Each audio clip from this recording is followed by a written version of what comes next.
Hey everyone, welcome back. I've got Kieran Maguire with me today, football finance lecturer, one half of the Price of Football podcast and the author of the Price of Football book. How are you doing? I'm remarkably chipper because I'm a Brighton fan and we've had a fantastic Christmas. And you know what it's like for football. It doesn't matter what you get under the tree. It's what happens on the pitch that matters. So, two victories and a last-minute equaliser at Chelsea, which I'm sure you were probably cheering on as West Ham fans, of course, as well. Made it for a fantastic Christmas for me. Thank you. Yeah, I don't mind a Brighton last-minute equaliser, bar the one a couple of months ago. That one, not so much. But apart from that, you're a club that we tend not to mind here at West Ham. Now, if you recognise Kieran, you will be correct. He kindly joined us on our 24-hour stream a few years ago, and people keep asking, can you get him back on? So we've got him back on. And it's essentially, I'm hoping it's going to be a bit of a dummy's guide to the football accounts at West Ham United. Last week, West Ham released their latest accounts up to the 31st of May 2021. I've got Kieran on. He's hopefully going to give us some bite-sized pieces, the bits that we need to know, and get rid of the bits we don't need to know. He's done all the work, and essentially we're going to get the good bits, and we'll thank Kieran for that at the end. But the floor is yours, basically. Over to you. Give us a summary. Is it good? Is it bad for West Ham? What's it looking? What's the main points? I would say it's as good as can be expected. You know, if you're losing £500,000 a week, it doesn't matter what the business is, it doesn't tend to be good news. But the losses have been halved, even though it's a year in which West Ham were playing under COVID. I think there's opportunities for growth going forward. Clearly, you know, we're all keeping our fingers crossed that every match this season will be for a paying audience. If the club makes progress in the UEFA competition, then there's extra money there. And I think the one thing which I thought was a bit of a dip in terms of the commercial revenues, I think those will bounce back as well. So there's lots of positives in terms of, I guess, from a fan's perspective, is there scope to spend money going forwards in terms of player recruitment and retention? Yeah, there's a fair amount of wiggle room, but you know where that's going to come from. Clearly, there's the new partial owner to deal with, and there's the long-term ambitions of the two Davids. So yeah, it's always from my point of view an intriguing club to take a look at. But I felt that the numbers were solid. The revenue went up by over £50 million, but that was more to do with technical reasons than anything else. The broadcast revenue doubled, and the reason for that is because West Ham published their accounts from the 1st of June to the 31st of May. If you take a look at 2019-20, because the season was curtailed and we lost all of those final 7 or 8 matches, that really hit West Ham in terms of their broadcast revenue. But it meant that they got another 7 matches into the 2021 accounts, which boosted things back up. And also, you know, you get an extra £2 million for every place you move up the Premier League. So that helped the club as well. So the money coming up was good. I think we should expect West Ham to go past £200 million for the first time in 21-22. You know, they've made progress on all fronts. They've done that without spending a lot of extra money in terms of wages. The wage bill for the last 3 seasons has been broadly static. West Ham are paying around about 60 grand a week. Where does that put them? Well, it means that they're not competing. Let's be honest, they're not competing with Chelsea, Manchester United, Liverpool City and that lot. But compared to the rest of the Premier League, they are a very attractive proposition from a player's point of view. So I think that's a positive. The wages are broadly keeping static. If they qualify for the Champions League next season, then expect the wages to go up because the players will be on big bonuses. So that's where we are. A solid set of accounts. I don't think West Ham fans need to be worried about a similar situation to what we've seen at clubs such as Derby and so on. From a financial fair play point of view, they've got a bit of room. It could be a little bit tricky under the UEFA rules in terms of spending more money, though, because UEFA only allow you to lose 30 million euros over 3 years based on their UEFA version of profit.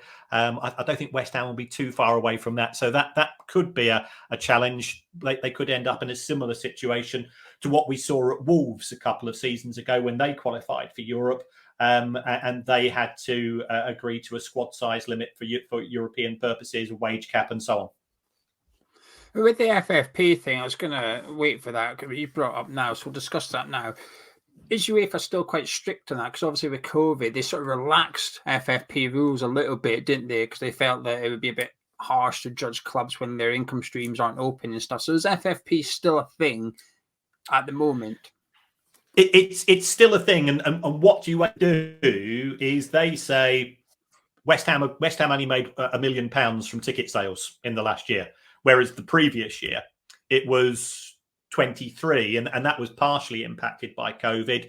I'd normally expect West Ham to be high 20s, getting close to 30 million.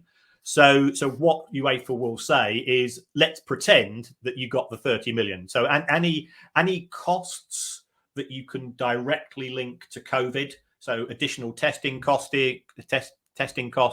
If you think about when the team goes away for a match, previously you might have had players in a twin room. Well, perhaps the club's now putting players in individual rooms because that reduces the amount of transmission. You might be having the players traveling in 2 or 3 coaches instead of 1 coach. So all of those extra costs, you effectively get an allowance from both the Premier League and UEFA for financial fair play purposes. So that will help the calculation. So UEFA, it's a complex organisation, but in my experience, they want the right things if perhaps they don't go about the right things at all times. There's been a thing going around on social media, as always, that reliable source of information, but I think it come from the Daily Mail originally, which is sort of what clubs can spend with their FFP allowance. And West Ham's sitting there at 70 million. Is that something worth paying any attention to, or in your opinion, should we just get rid of that and it's a bit too black and white, whereas FFP is very grey to some extent? What do you make of that report? Is there anything that we can believe from there? Well, I wrote it. So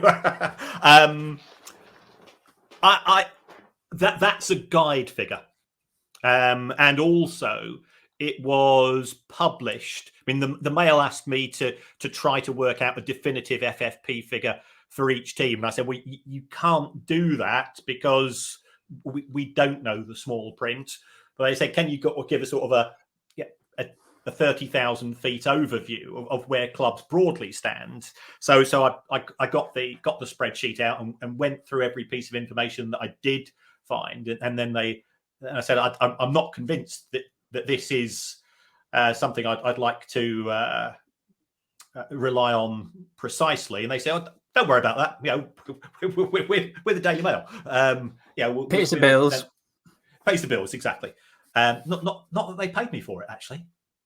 I've just realised that they didn't pay me for it.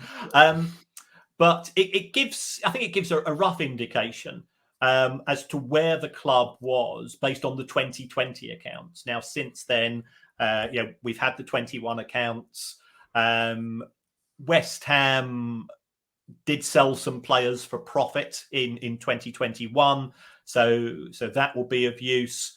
They've got some other costs which other clubs don't necessarily have. So, I'm not here to pick a fight with the owners, but they're charging the thick end of £2 million a year for interest on the loans, and the owners will say, well, it's cheaper than borrowing from a bank, so therefore the club saves and we make some money, and I can see it from their perspective.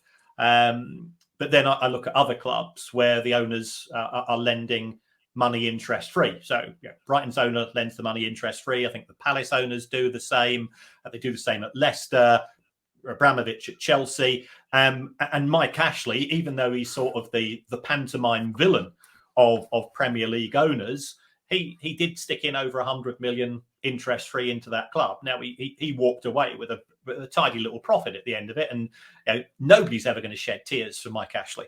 But the West Ham situation is a strange one, I think, from my point of view, because the owners are very successful in their own right. It does seem it seems a stick with which fans can perhaps beat them over the head or throw arrows at them when things aren't working well. When things are working well, we will just focus on the football. Yeah, I'm glad you brought it up because I need to bring it up. So the owner's interest, what's the latest accounts say? They've charged just under 2 million, is it, interest they took out of West Ham latest set of accounts, which takes up to, what, £22.5 million in interest. Yeah. I mean, that's it's a good night out, £22.5 million. So I can understand it from their point of view. I've seen the arguments put forward by the two Davids that they're not in the first flush of youth, and therefore they're concerned about their legacy to their family, and they're providing for their family and so on. It just sticks out a bit, unfortunately, and I don't think they're the worst owners in the Premier League. Wouldn't necessarily say that they're the best either by a long chalk, but it's something which perhaps hasn't helped them. From the owners, but remaining in the boardroom, there was a 30% wage increase in the latest set of accounts. Yes, so under the legislation, if you form a limited company, the highest paid director's salary has to be shown, and whoever that person is, and we don't know for sure, but I think we can probably guess that person could be male, could be female, and just over £1.3 million. Now, is that high by Premier League standards? It's not. The top earners in the Premier League are earning around about 3 million. You've got others at 2. There are quite a few chief executives on well over £1 million. So that fee is set by the owners.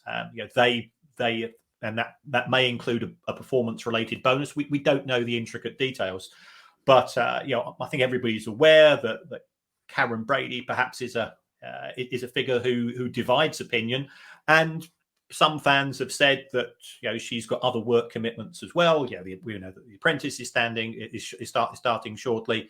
I think she's successful independently of West Ham United. She writes columns for newspapers, so I think some fans will feel that what has she done to deserve a 30% pay rise if it is her that's received it? And nobody can say that for certain, but it's probable. I think it's fair to say. You've already mentioned the commercial revenue being low. I mean, when you look at the sort of tables, you produce the tables there, which compares West Ham to every club in the Premier League. But obviously, as West Ham fans, we're sort of looking at the gap between this. You call it the sneaky 6. I call it the Sky Sports 6. Whatever you want to call it out there, there's always a gap between them and the other 14, which we're in. So we're sort of trying to be top of the league, if you like, of the other 14. But the commercial revenue is the one that, while we seem to be quite high for everything, the commercial revenue seems to be the one we drop a few places in the league table, if you like. What is commercial revenue? What sort of attributes to it? If money comes into the club, what is coming in that goes into that pot? And why are West Ham perhaps lagging? I mean, we're behind your club, Brighton, aren't we? Yes. Commercial revenue is going to be, first of all, that front of shirt sponsorship deal and your sleeve deal as well. And I think there were complications, weren't there, with the sleeve deal last season when the sleeve sponsors, I think they had a few problems. So that's going to be the key thing. Then you've got the perimeter advertising at matches. A lot of that is sold centrally by the Premier League itself, but some is sold by the individual club. You've got merchandise. I think merchandise revenue went up slightly, which is good. West Ham, I think they're making around about £9 million a year from their merchandise sales. That's pretty decent. That's pretty solid. I think we've also got some loan income from players. And what we saw in 2020-21 was pretty much a collapse of the transfer market, apart from players at the elite level, but also a reduction in the loan market itself. So that hit West Ham. And I think we then come to sort of a complicated area. Lots of other clubs hire out the stadium for conferencing, for hospitality activities, for people having weddings, and they've got museums and so on. That can be quite lucrative. I know it's a dirty word to use, but if you take a look at what they do at Spurs, you've got the Skywalk, which you can do, and I think it's quite pricey to do that.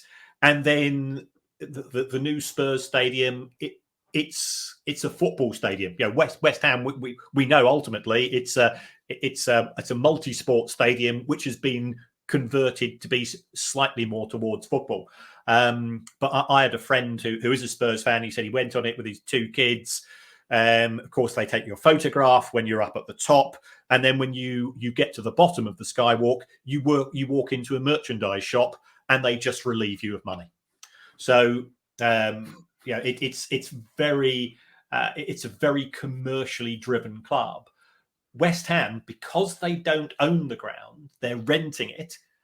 They don't have that benefit on non-match days, and one of the things which many clubs are trying to do is to convert their football stadium from being something which is open on average 25 to 30 days a year, if we're honest, match days.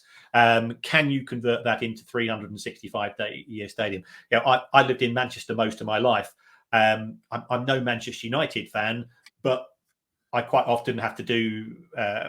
I do quite a bit of work for the BBC, which is next to Manchester United, and that steady stream of people doing the tours and so on is a good earner for the club. Now, West Ham don't have that facility as such. The upside of that is that the rent that they're paying for the stadium is peanuts. It's if we take a look, it's still less than £3 million for the year, which from their point of view is absolutely fantastic. Spurs have got doesn't matter how much you hate Spurs, it is a fantastic stadium, but they are paying a fortune in terms of the interest on the loans, the maintenance costs, and so on. So Spurs have got a lot more money coming in, but they've also got a lot more coming out. So I think with West Ham, they've lost some of the commercial revenue because it's not their stadium. The upside is that they've also reduced the costs of operating the stadium itself. Should the year of COVID, essentially, which we've just had, and we're seeing this account, should the year of COVID not been a bit of a leveler for West Ham, though? Because many events would have had to be cancelled and or postponed at all the other clubs and stuff. So should we not have seen a bit of more of a level playing field? Yes, I mean, West Ham's commercial revenue went down by 5 million. If we take a look at Chelsea's, I've got Chelsea's here. Let's move to another spreadsheet. Chelsea's went down by 40 million. So there are substantial differences, but hate them or hate them, Chelsea are a global club with a global brand. I teach various places around the world, and I see Manchester United shirts, I see Chelsea shirts, I see Liverpool shirts, and not a huge amount else. And that commercial revenue, that merchandise wasn't hit particularly bad, but for Chelsea's overall commercial income to go down by 40 million is indicative. Was that they don't have the stadium tours, they don't have John Terry showing people around the training ground. I'm not quite sure he was ever supposed to do that. But so they have been hit. But the big deals, which are coming from the kit manufacturer, those are fixed. Merchandise sales actually held up really well amongst all clubs in the Premier League because we were stuck at home.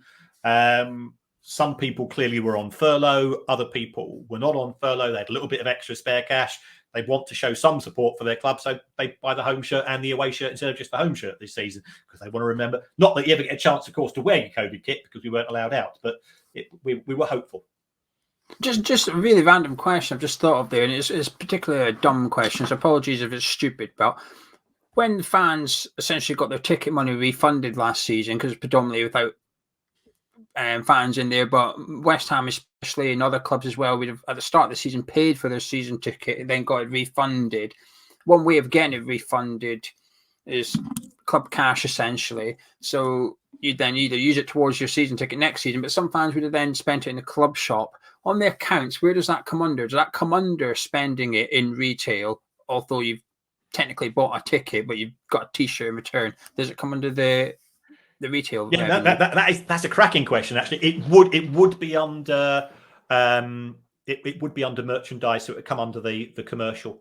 They would have to effectively reduce merchandise, reduce match day sales, and increase commercial sales when you claimed that refund or used it as vouchers. I know we've already spoke about it, just for clarity, so I can score it off my list. West Ham wages, sort of perfect, really, isn't it? We're not underspending, but we're also not cutting our throat.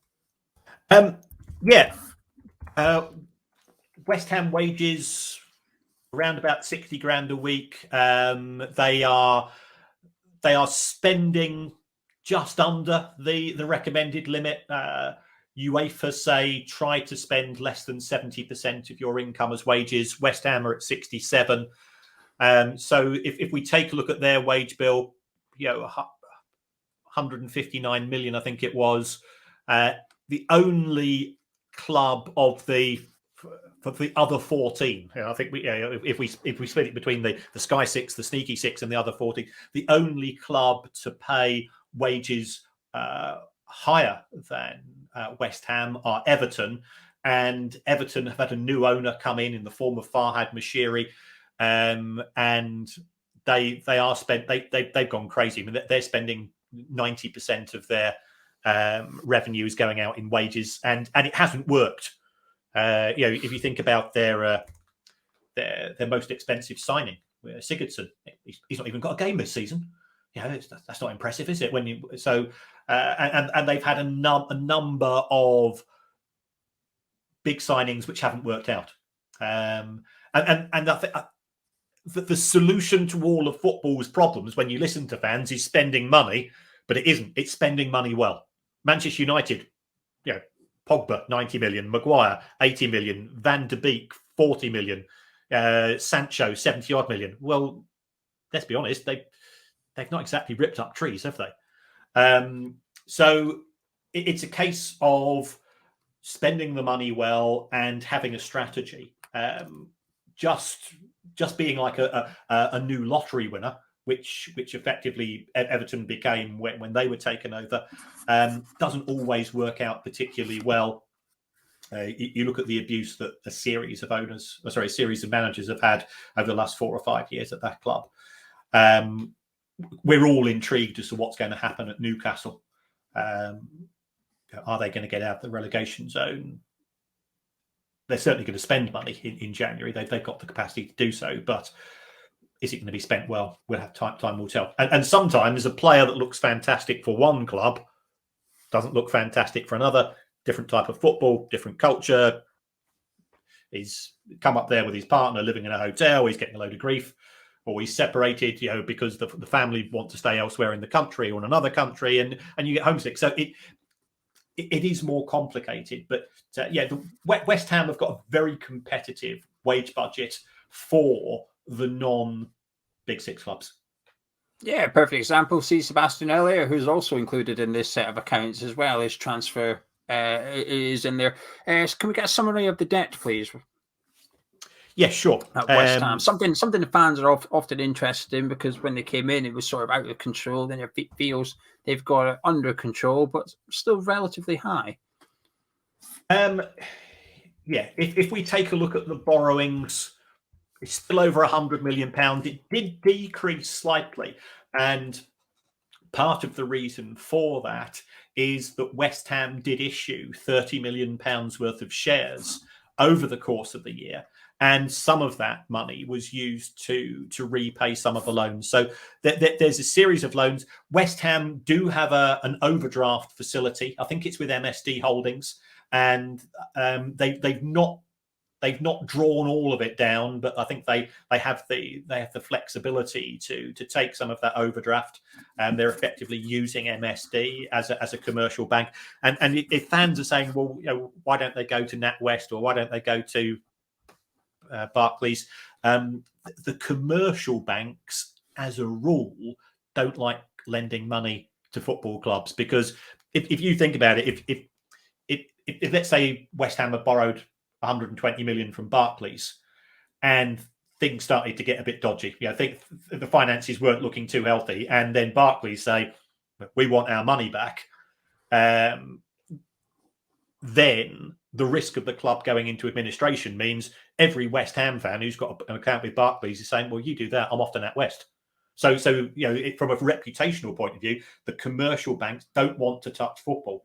They want to touch footballers, or rather, they want to touch footballers' bank accounts, because they've got a lot of money.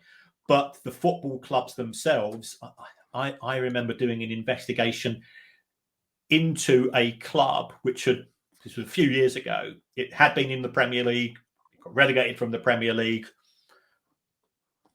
Bank manager said, can you try to work out what's going on? Did an investigation. I'd say, under normal circumstances, I'd be telling you to pull the plug. And we went down the pub and said, we need to have this conversation, not in the bank, because it's I don't want to be overheard. And he says, I've lived in this city all my life. My kids go to school in this city. If I pull the plug, I'm gonna have to move out of town, and my kids are going to get the crap kicked out of them. So can you see from the perspective of a traditional bank? Whereas if it's MSD Holdings, they don't give a damn.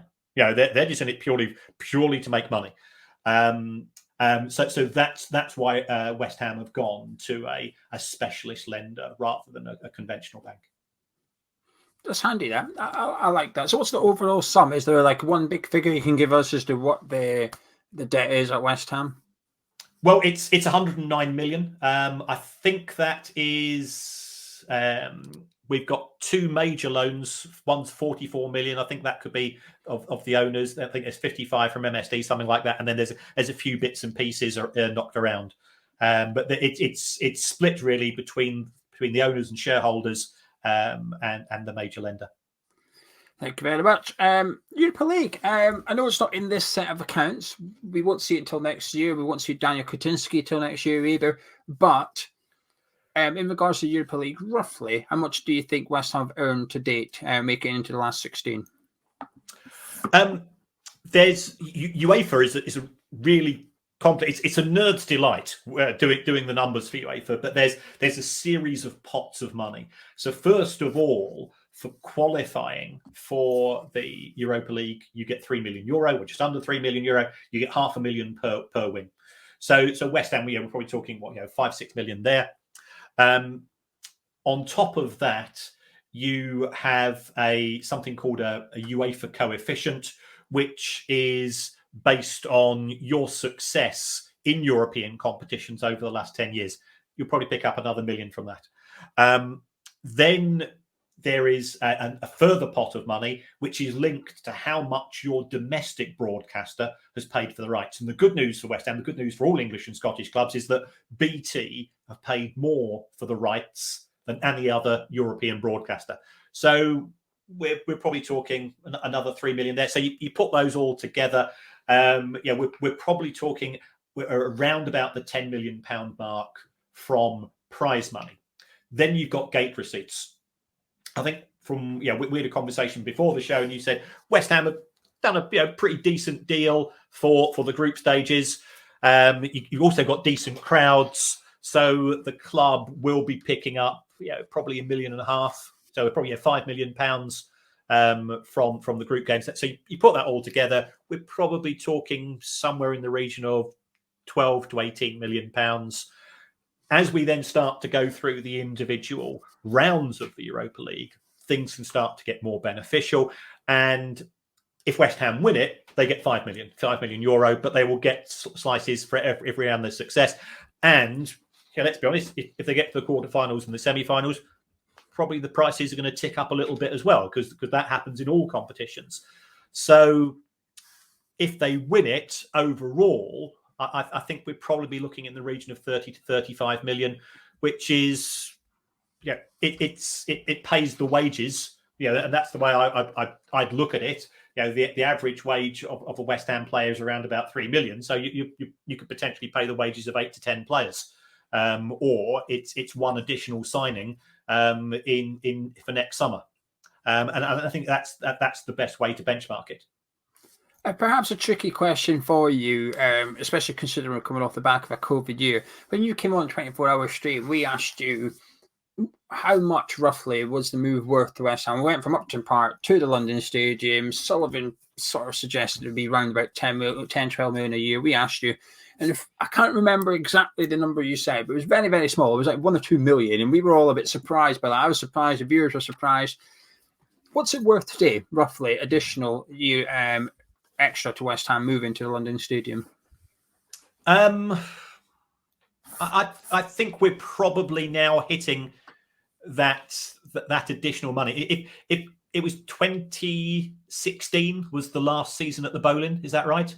Yeah, we moved in summer 2016. Yes. Yeah. So match day revenue was 27 million that particular season. It's only exceeded that amount once since then, which I think has surprised a lot of people. Although it could be argued that West Ham will say that 2016 wasn't a realistic figure. If we take a look at 2015, it was 20 million. So I think the match day revenues will go up. And remember, the capacity's increased as well, as far as the stadium. So in terms of match day income, perhaps 5 to 8 million. In terms of commercial income, we're probably talking about another 5 million overall. So I think a realistic target would be low double digits. But the club's got to work hard, because they don't. It's the London Stadium. It's not West Ham Stadium, and as mentioned before, all of that additional money from the hospitality events, the weddings, the stadium tours, and so on, don't necessarily go 100% into West Ham coffers. As far as NFL concerts and so on, all of that's, of course, going to they're taking place at Spurs or Arsenal or Wembley. So that's a lost opportunity. And I don't see how the club can address that unless they eventually buy the stadium themselves. I don't think there's any desire for that, because the rent is so cheap. So those, if we compare to the final year at the Boleyn, we're probably up 3 or 4 million. If we compare to the previous season at the Boleyn, we're probably up around about 10 to 12. Happy days. No, not something that's overly massive in the accounts, but just put it out there for confirmation, if you like, for fans, because this is the type of thing we like. Pellegrini's compensation package was in the latest set of accounts as well. 3.5 million, was it, for Pellegrini's team to? Yeah, that was in the 2020 accounts. That was included as part of the wages. So yeah, it was 3.5 mil. How much did COVID cost West Ham roughly? I know it's hard to put a figure on it, because almost every stream's either up or down. Everything's been impacted by COVID, but roughly, how much does it cost West Ham United? I would say it's cost them in total around about £40 million from lost gate receipts, partly in the back end of 2019-20, certainly for the full season of 2021, plus lost commercial revenue from the money that they earn, the money they can pick up on match days and so on. So I'd say we put that over the sort of the 15 months from when football initially closed down to the end of 2021. I would say between 30 to 40 million. How do we compare to the other 13? So there's us, the other 13, away from the sneaky 6 to Sky Sports 6. What are we like? Are we top the table? West Ham are certainly the largest or the second largest, perhaps, of the non sneaky six, big six, Sky Six, whatever you want to call them. Their revenue in 2021 does put them slightly above Everton. Everton's figures you've got to take with a pinch of salt, and the reason why I say that is they've got a very unusual deal with their with the naming rights for the new stadium. A business partner of the owner decided to pay £35 million for the naming rights for stadium for which planning permission had not been granted. All acceptable under FFP. This guy, people might have heard of it, Alisher Usmanov. He also sponsors their training ground. Why a Ukrainian metal exchange would want to go and sponsor a training facility on Merseyside is beyond me. He also sponsors the women's team. They've got separate sponsorship to the men's team. So their commercial incomes are unusually high, and doesn't mean that they're wrong. I quite like living, and I don't particularly like polonium, so that's why I'm saying that. So yeah, it is curiously high, but even so, West Ham have now exceeded Everton's revenues, partly on the back of a good season last season, as far as league position is concerned, and I think this season they're having a fantastic season as well. Potential for top six, ideally top four. Qualifying for the Champions League next season would be amazing for the club, because we said that if they won the UEFA competition, the Europa League, this year, we're probably talking somewhere 30, perhaps 35 million. I would say at minimum you would double that, even if you got knocked out at the group stages for next year, because you get a big advance for just being in the competition. Every match you win, you're talking close to 3 million. I think West Ham will be able to charge higher prices for tickets, because realistically they're going to be second or third seeds, and therefore you're going to have one of the big boys coming. Bayern or Barca or Real or PSG, and I think you'll be able to charge premium prices for that. So, there's a lot of money to be made in the Champions League, which is why, of course, the Sneaky Six set up the Super League, because they don't want the likes of West Ham or Leicester or anybody else sneaking into what they consider to be theirs by right. I mean, because by the right of the fact that their owners are rich, rather than sporting merit. And I still think that what the greatest thing that happened last year in sport was the fans of all clubs saying, not on our patch, and stopping that monstrosity taking place. Fantastic. Well, I've asked all my questions, Kieran. Is there anything I've missed that I should have asked in order to retrieve valuable information out of you? I think we've covered everything. Yeah, we've got the money coming in, the money going out. One thing perhaps to be aware of is that West Ham, they've been signing a lot of players in recent years. I mean, I think over the past 5 years, they've probably spent over 400 million on player signings. Quite a few of those signings have been on credit. And that means, if we take a look at the numbers, that they actually owe other clubs over £90 million in outstanding transfer instalments. So if fans are saying, well, why are we not spending a lot of cash in the next window? It's because it's a bit like a credit card. If you spent money on your credit card in the last 6 months, it restricts what you can spend in the next 6 months. So from a cash flow point of view, that does act as a bit of an anchor in terms of the club's ability to make some spectacular signings over the course of the next couple of windows. We are, at the risk of looking a little bit silly here, we are not also owed about 30 million on the other side of that in transfer fees over the next few years as well. It still makes it a net of 60 million deficit, but we're due some cash too. Yes, and that deficit has come down. It was 85 million, and it's now I think 54. So yeah, it's the club has made progress with regards to that. Happy days. Right, Kieran, thank you very much for joining me. Massively appreciate it. I know that people watching this will massively appreciate it as well. If you want to know or hear more from Kieran or read more about Kieran, you can get his book. I'll put all the links to his podcast and his book in the description below, so go check them out as well. Kieran, thank you very much. Thank you. If you enjoyed this interview, we'll do our best. If you enjoyed this interview, drop a like and subscribe to the channel. I'll catch you in a bit.